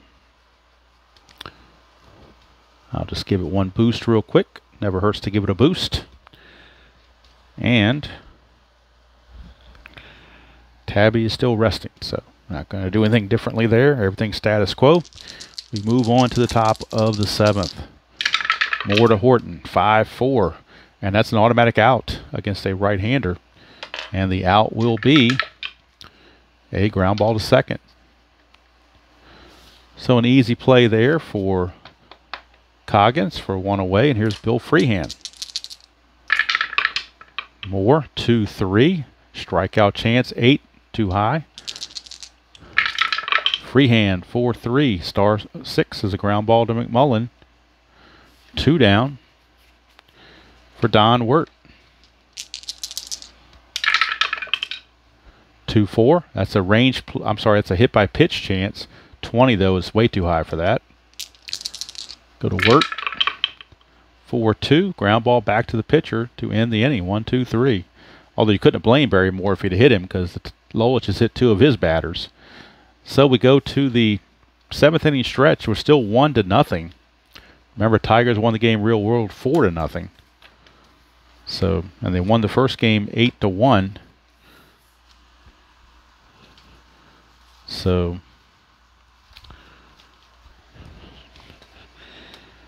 let's see what happens here. The bottom. I just stretched, but I'm going to stretch again since it's the 7th inning stretch. I'll just keep it. Never hurts to stretch too much. When you're old like me, it doesn't hurt to stretch. You need all the stretches you can get. So Mickey Lolich will be facing Ken McMullen, Frank Coggins, and Doug Camilli. We are in the 7th inning, so I can pinch hit. The only problem is the Senators just don't have a whole lot on the bench, but I'm going to see if we can get a pinch hitter for Camilli because he's terrible. Let's see who they've got. Saverin's better. He's 236. Casanova's 248. So Casanova might come in and catch for Camilli the rest of the game. Pinch hit and then catch for Camilli the rest of the game because Camilli's just awful. I mean, if Freehand can catch both games of a doubleheader, I think Casanova can catch the last 2 innings of the second game of a doubleheader. So this is 1967 after all. So on our lineup board, it's the first change. Casanova will take over as the catcher. But everything else has been status quo since then. All right, Lolich can face 27 batters. He's faced 21. So, actually 22. So he's still in good shape. And I think after the 7th inning, after that little stretch for the 7th inning, you could have been singing all along as you wanted to. You're not going to hear me sing, but we'll just do that. And we'll go on now to the bottom of the 7th. Here's McMullen against Lolich. 6-1, strikeout 1, got him. 1 down for Frank Coggins. 5-1 range play. We go to Coggins. 2-6, and that's a star 6, fly to right. 2 down. And now Casanova is going to pinch hit for Camilli. And somehow a moth has got in here. I don't know how that happened. Somebody let it in downstairs and it flew upstairs. So Tabby will probably be after that thing shortly. Who knows? Right now I just want to finish the game and get out of here. Alright, so Casanova is a 4. When you live in the country, you're liable to have lots of critters flying around. If you open the door and you don't, you know, there's when it's dark outside and you have a porch light on and you open the door, if a moth's sitting there, it'll fly right in on you. You won't even see it.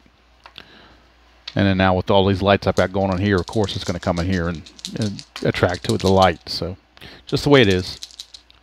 But fortunately they're harmless. It's not like it's a, you know, wasp or something like that. So here's Lolich. 2-2, strikeout 10, too high. We go to Casanova. 2-6, and he's going to fly to left to end the inning. So it's a 3 up, 3 down. We played 7, and we're still 1-0. 1-0 ball game. Barry Moore, check his fatigue. He can face 23 batters. He's tired, actually. He's faced 8. He's faced 24 batters, so he's tired, and he is set to bat second next inning. But he's pitching so well, I hate to take him out, so they're going to leave him in there, despite being fatigued. But if he hits a parentheses roll, he will have to come out. But the way he's pitched, he's earned the chance to keep going. 6-2, and as soon as I say that, we reach a fatigue chance. That's now a walk chance. It won't be a walk, but he will have to leave the game. But Matthews will swing. 3-6, single to left, so he will single to left off of Moore, and now Moore will have to leave because he reached exhaustion. So Moore, 7+ innings, giving up so far just the 1 run, but Matthews is responsible. He's responsible for Matthews. So 1, 2, only 3 hits he allowed. Potentially just the 1 run. Let's see. He did not. He walked 2 in the first inning. He didn't walk anybody after that. And let's check strikeouts. Now the moth is bothering me again. If Tabby was awake, she'd get that moth and eat it. And she still may do that without me knowing it. 1, 2, 3 strikeouts. She did that the other night. I was trying to keep her from doing it, but she was so fast she caught that moth and ate it before I had a chance to get to it. All right, so Matthews is at first. Strategy rolls are still on because of the fact it's only a 1-0 game. But we do need a new pitcher. I don't think there's going to be a double switch necessarily. Or will there? Let's see. Trzaskowski. You know, it will be a double switch because they want to have Daryl Knowles pitch multiple innings.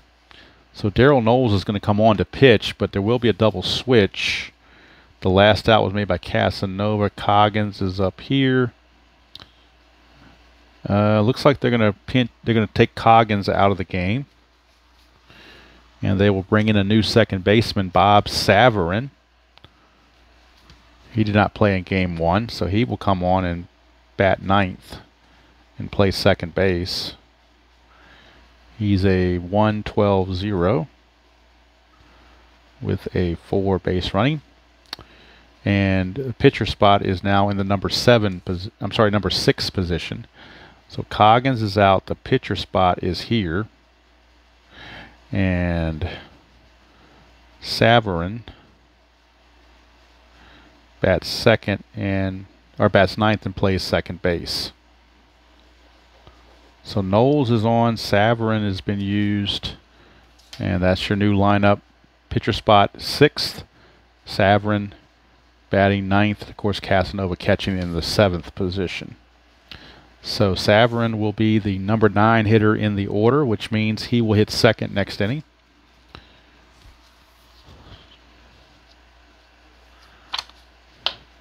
And Coggins has been removed from the game. So Darryl Knowles facing Tracewski, Lolich, and Stanley. Although they might pinch hit for Lolich because he was right at fatigue. Actually, he's got 2 batters away from fatigue. They're going to let him hit. They're winning 1-0. Why wouldn't they? All right, strategy roll. Nothing going on. Here's Tracewski. Knowles to Tracewski. He's not a very good bunter, so you'll let him swing away. Knowles, 3-4, and that is a potential walk. And it's not potential anymore. That's a 3, so Knowles comes in and walks Tracewski. Not what you want to do. First and second, nobody out, and now Lolich will bunt. He becomes a 2 with the corners in. But first we'll check for pickoffs or anything. Nothing going on there. So now Knowles will pitch to Lolich, checking for strikeouts or walks or whatever. That's a 4-2. It's a strikeout plus to a lefty, but he's a switch hitter, so it's a blank. So that means he will get to swing it. So let's see who fields the bunt. It's going to be fielded by the first baseman, Frank Howard. And now Lolich is a 2, so a 1-10 is a good bunt. That's a 6. It's a good bunt. So sacrifice hit. Frank Howard 3-4 as Savarin was covering. And now runners are at second and third with only 1 out. And the top of the order, Mickey Stanley, is your batter. He is 0 for 3. And now what do you do if you're the Senators? You could walk him to load the bases for McAuliffe, but then you have Kaline in the wings. So I think you better pitch to Mickey Stanley with the infield in, which is what they will do. They will pitch to Mickey Stanley with the infield in. If Matthews scores, that run is charged to Moore. 5-3 is a potential wild pitch, so you don't do all that stuff about playing the infield in. He throws a wild pitch. Go figure.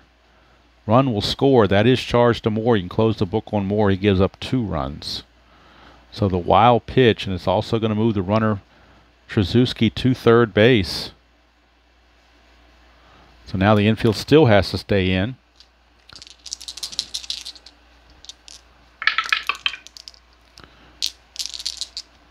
Knowles 2-3, and that is a blank. He's not tired. So we'll go to Stanley. 5-1 is a fly to right field. Could be a sacrifice fly. He's a 0 though. So now we're going to check the base runner. Tracewski's a 3. The right fielder Valentine's a +1. So 1-4, he will still score. And he does not. It's a 5. He just is not deep enough by Stanley to score the run. So with 2 outs now, chance for Knowles to get out of it with just the 1 run if he can get McAuliffe. Keep the Senators in the game. Knowles 6-4. That's a strikeout chance, and a 1. He got him. So except for the wild pitch, Knowles does his job, but that was a dastardly wild pitch that brings home a run.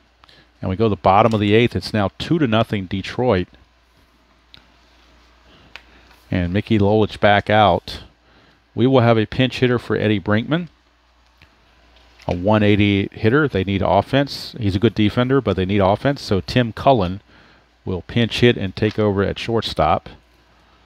Tim Cullen will do the pinch hitting duties. Brinkman was 1 for 2, but still got to play the percentages. And the percentages say if he got his 1 hit already, it's not likely he get another one. So Lolich to Cullen. 5-1 range play. Here's Cullen. 3-6 star 2 ground ball to third. That's Don Wirt. The range on Wirt, he's a 4. 1-4, and he will make this play. He does not. Is it a single or a double? It's a single.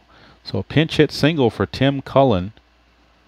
He's aboard. Strategy rolls are still in vogue because it's only a 2-run deficit.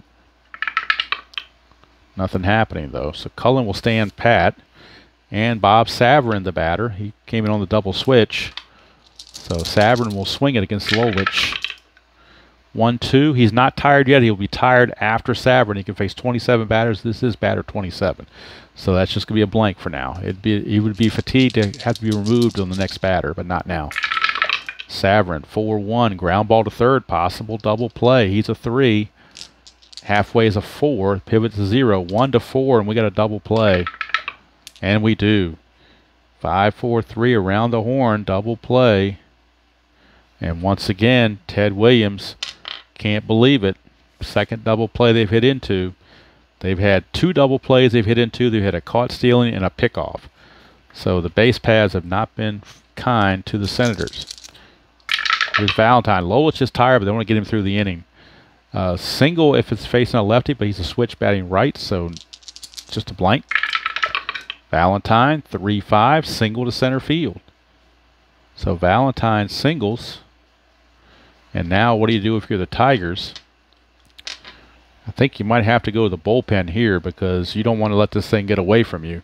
And you've got an excellent bullpen. So they're going to the bullpen. And they're going to go to Fred Gladding. Kind of their closer. So Fred Gladding will be coming on.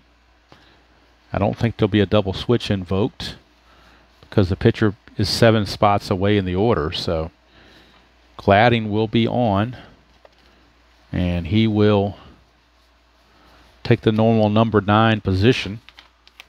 Lolich's day is done.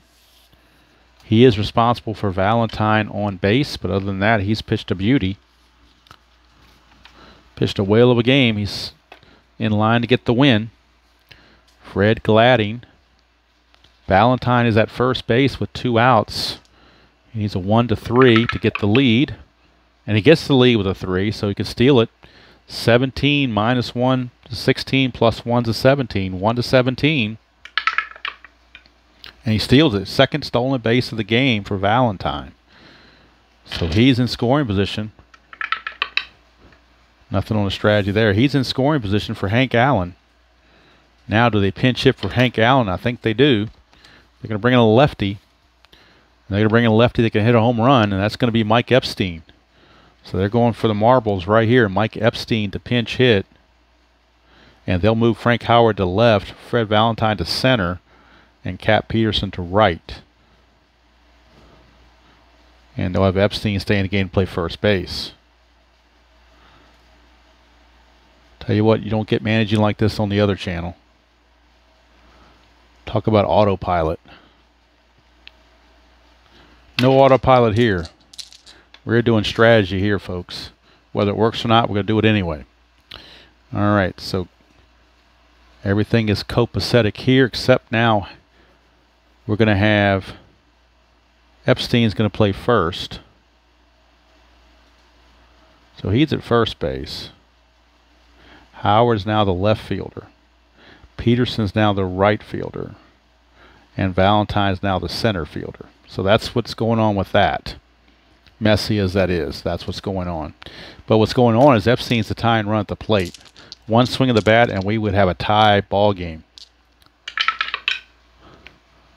So Epstein facing Fred Gladding. 2-3, and that's a strikeout chance. 15 is too high. We go to Epstein. 6-3, he's going to fly to center to end the inning. So they went for the gusto. It didn't work, but they went for the gusto anyway. Because you got to do what you got to do. No runs, 2 hits, no errors, and 1 left. So we go to the 9th. Still 2-0. Favor of the Tigers.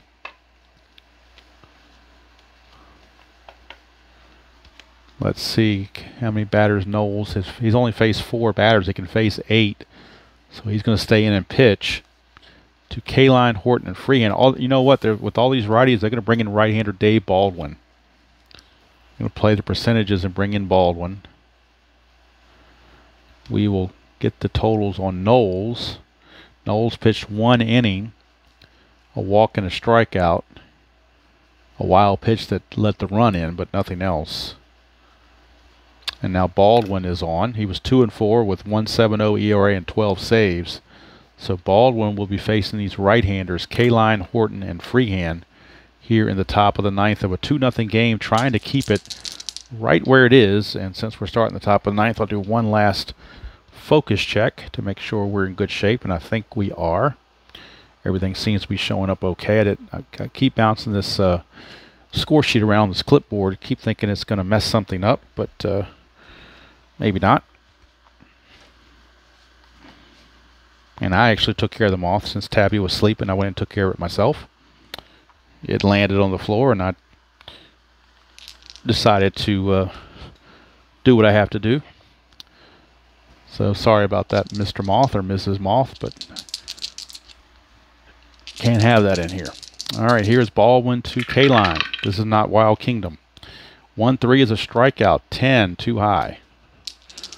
I'm sure I'll get bad comments from PETA, but whatever. 4-1, single pass short. So Kaline gets a base hit. Strategy rolls are off. With a 2-run deficit, only one inning to go, they are off. So here's Willie Horton. Baldwin to Horton, 3-3. Home run question mark, 1-10, but that fails. So we go to Horton. 1-2, fly to left. 1 away. And here's Bill Freehand. 5-6, strikeout chance, 15 too high. We go to Freehand. 5-1, single pass second. To get from first to third on an S4, you need a total of 3 as a base runner. Kaline's a 4, so that means he will make third base. So runners are at the corners. And now what do you do if you're the Senators? Do you play the infield in or try for a double play? I think you kind of have to play the infield in here. So the infield is in. They can't trust the double play. The infield is in. Baldwin, 5-5, blank to Wirt. 6-1, ground ball to third with the infield in. Kaline is a 4. He drops to a 2, so they will hold him there. But with the infield in, the only play is to first. So it's 5-3. Freehand will take second base. Now there are 2 outs, and they're going to intentionally walk Eddie Matthews. They don't want any part of him. He's 2 of 3 with a single and a home run. Scored both of their runs, so he is going to be intentionally walked to face Trzaskowski. With the bases loaded and 2 outs, they're trying to keep the score at 2-0 if possible. Baldwin now. Let's see. Yep, this will be his last batter before fatigue, because I don't count the intentional walk as against his fatigue. So technically it's his 6th batter, but I'm not counting the intentional walk. Baldwin, 1-2. Strikeout chance to a righty. 10. Not going to get him. He's a 10, but the -1 takes it away. So Trzaskowski swings. 4-5. Star 2. Fly to left. So Baldwin gets out of it. No runs, 2 hits, no errors, and they leave them loaded.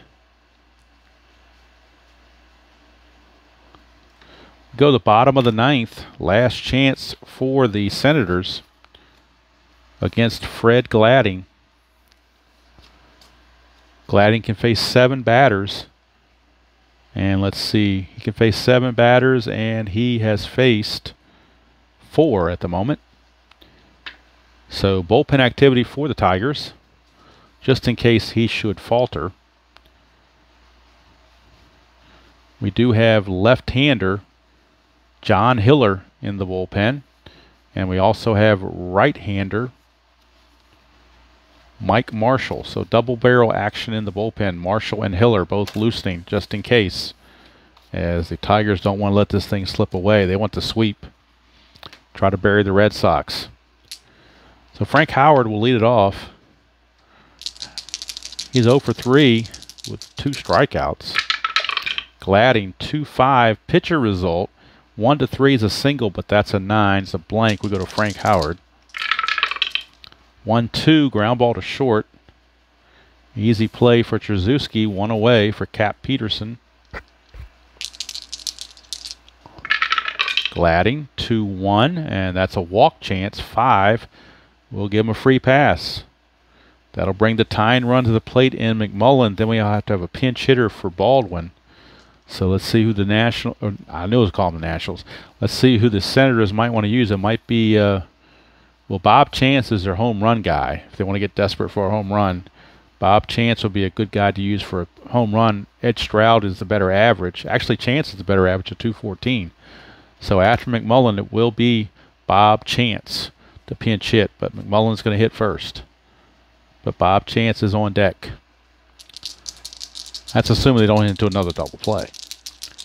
And you want to talk about what Ted Williams would do if that occurred. All right, here's Gladding to McMullen. 5-4, strikeout. 1 got him. So they avoided the double play, but he strikes out. 2 down. McMullen, rough day. 2 strikeouts and hit into a double play. 0 for 4. And now Bob Chance, the pinch hitter. Bob Chance. So you're saying there's a chance. Bob Chance. He does have home run power if he can find a home run result either on Gladding's card or the ballpark.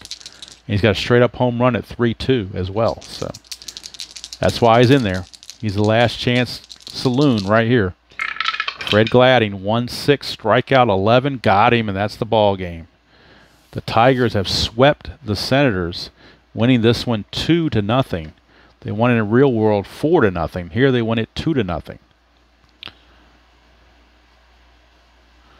So Mickey Lolich, I didn't do his numbers. He went 7 innings, and Gladding went 2 innings to get the save.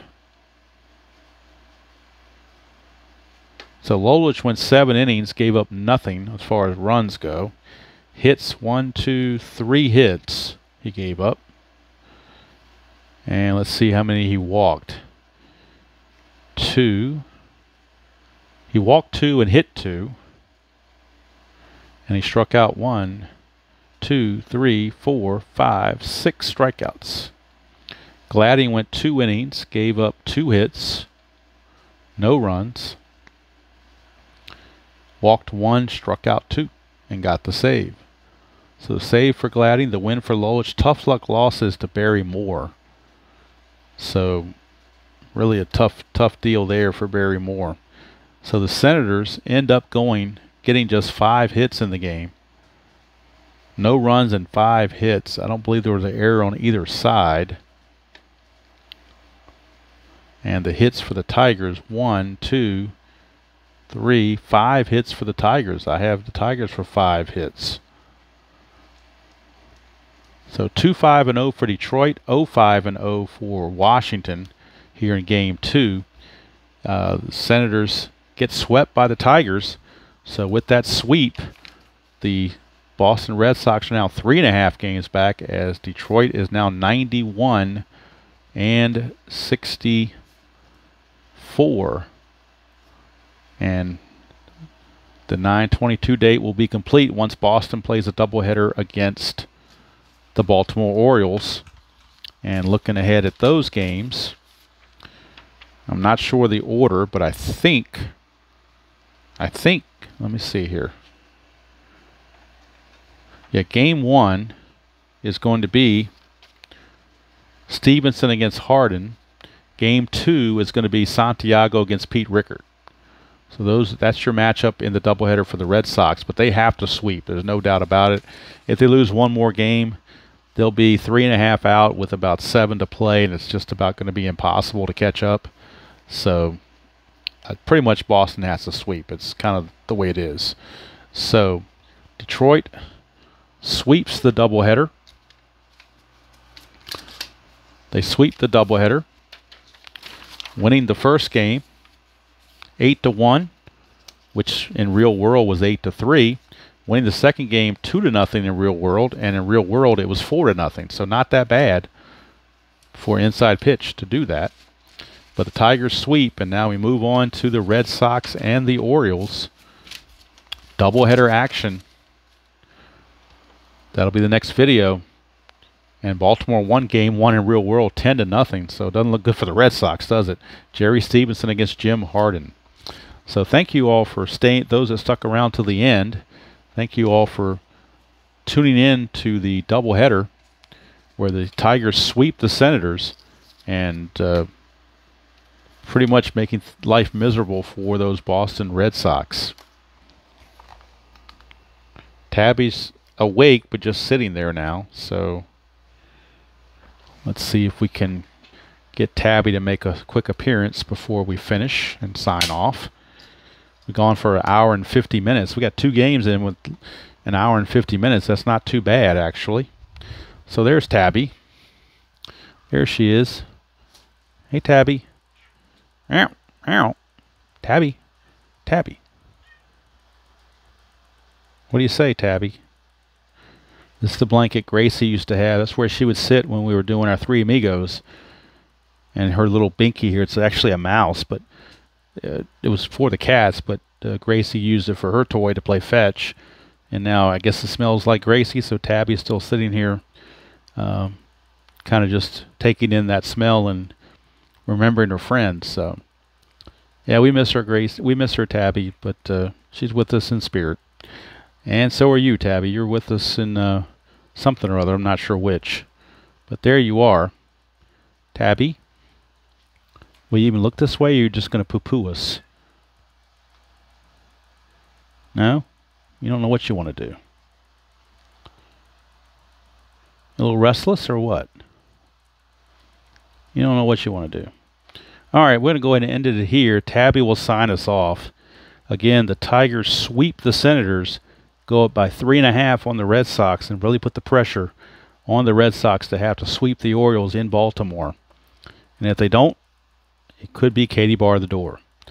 So again, thank you all for lasting almost an hour and 52 minutes.